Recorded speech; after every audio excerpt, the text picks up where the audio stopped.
Добро пожаловать, мои товарищи. Сегодня я буду летать Lavochkin E7 в этом видео.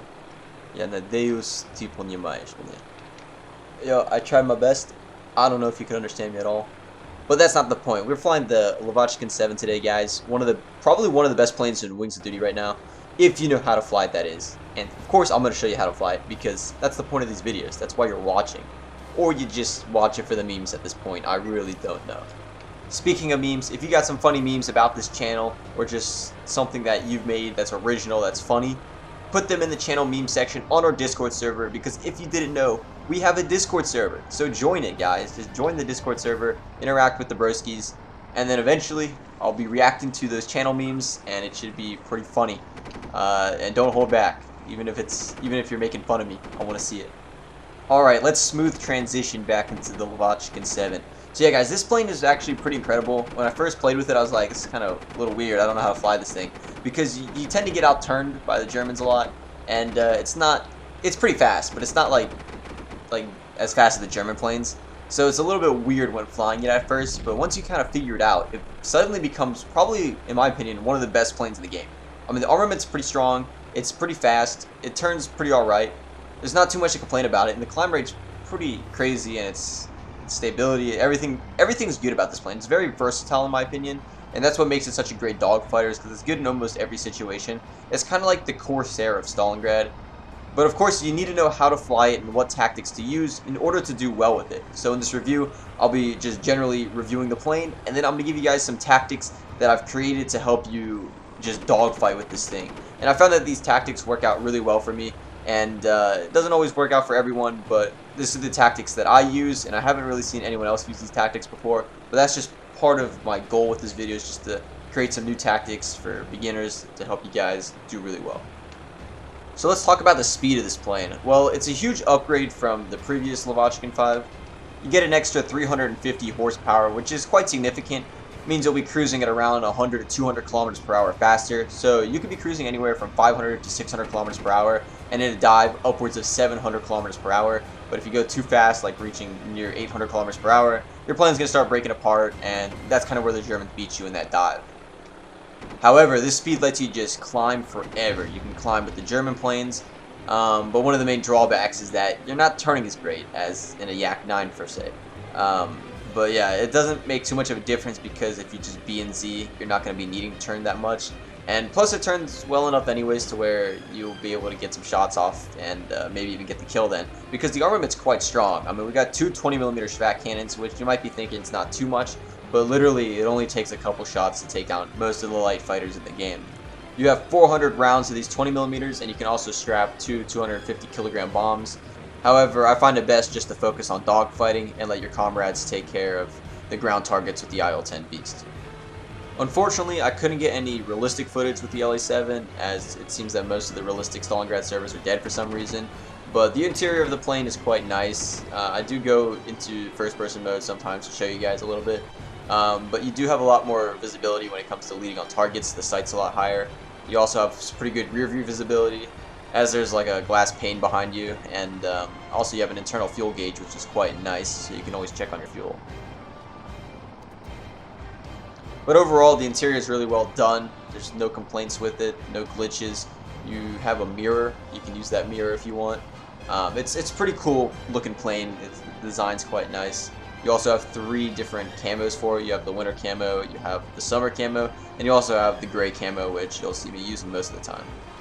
So the plane tends to give you quite a lot of content, which is quite nice. So the durability of this plane's alright. If you get hit just a little bit, it tends to knock some stuff off, tends to rip a wing off or something like that, especially with the heavier calibers like 20mm and stuff like that. But if it's like a low ammunition, it might just start smoking or something. It's not like the Yak 9 where you can just like become like a bullet sponge. So just try not to get hit like any other plane, but especially with this plane, you're going to be falling out of the sky pretty quickly. Alright, so let's talk about the dogfighting aspect. What strategies to use, how do you do them, how do you win the dogfights if this plane's so tricky to fly? Because I know a lot of you guys are like, oh, I can't outturn this plane, or I can't outclimb them or whatever. Well, fear not, guys, because I'm about to 2v1 some German fighters for you guys and show you how I do it. So first of all, I really like to have an altitude advantage. In fact, having the altitude advantage pretty much almost guarantees me to win the fight, because especially when you know what you're doing.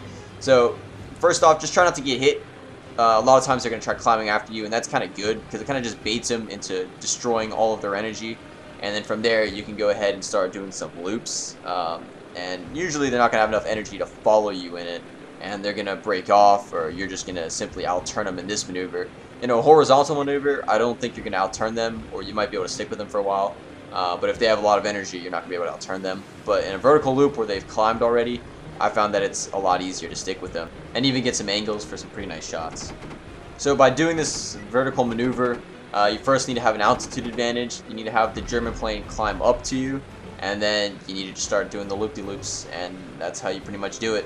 When you're at equal altitude, kind of like over here, just kind of dodge them, let them do their thing or whatever, and then just go straight into the loops, I guess. I just found that the loops work for me, and they should work for you as well. I don't know if maybe the pilots weren't good or something like that. Maybe there's a counter to this, I don't know. But I haven't seen a counter yet, besides just getting really unlucky or too damaged to perform the loop, or maybe you're already low on energy or something like that.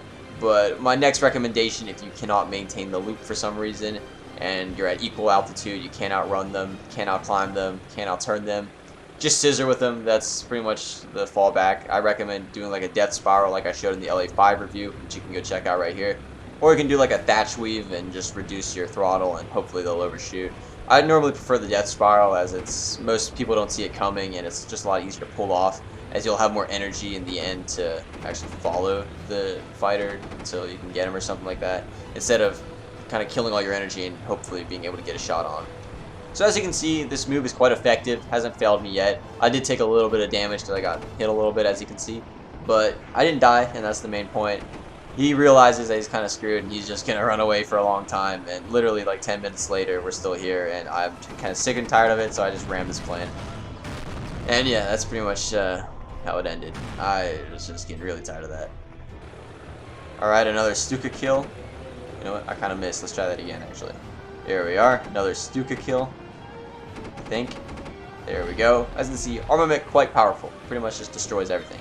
Alright, so we got another German fighter over here who seems to be focused on another plane, so we're just going to go ahead and help our comrade out right now because he doesn't seem to be faring too well. Or maybe he's doing alright, I don't know. So I'm not going to follow him there because I do not want to follow him in a turn. I'd rather follow him in a vertical situation, but he doesn't seem too interested in me yet, so I'm going to go ahead and just get on him. Actually, no, he seems interested in me now. He just kind of broke off the other dude. I think he's getting mad at what I was saying, I don't know. So yeah, I'm going to start just kind of like spiraling upwards. You can use your rudder, you can use your ailerons, I don't really care. As long as you kind of just like dodge and then just go back into the loop-de-loop. That's what we're going to call this move.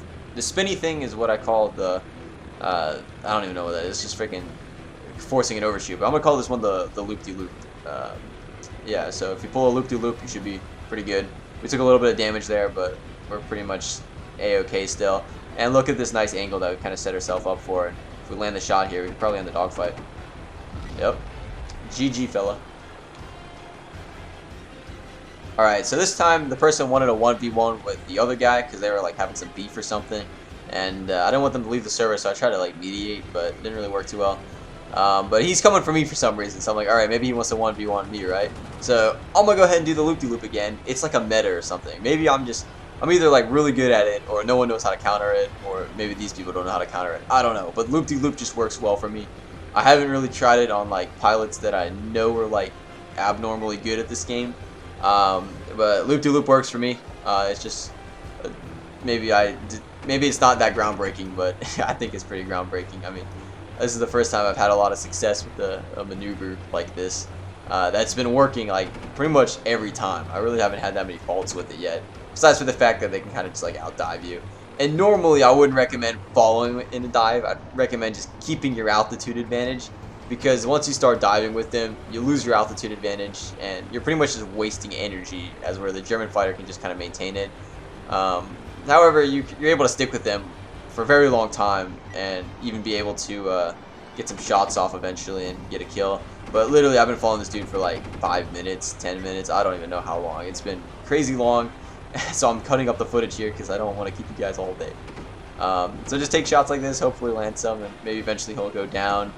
And then yeah, this is a pretty annoying way to prolong the dogfight, but as long as the spinning move works, or not the spinning move, I guess that one works too, but as long as the loop-de-loop move works, I guess it doesn't matter, right? So yeah, if I had to guess, one of the ways you could counter this as a German pilot would be to just have an altitude advantage to begin with, and then kind of even out the playing field for yourself as to where you'd force the La-7 to do some kind of more risky maneuvers. Man, he just V1 rocketed into the ground. I don't know what happened there. You probably lagged out because I lagged for a second too. But yeah, guys, let me know what you think of this maneuver, if it works for you. If you like the review, smash like, and if you didn't, subscribe. And I'll see you guys in the next video.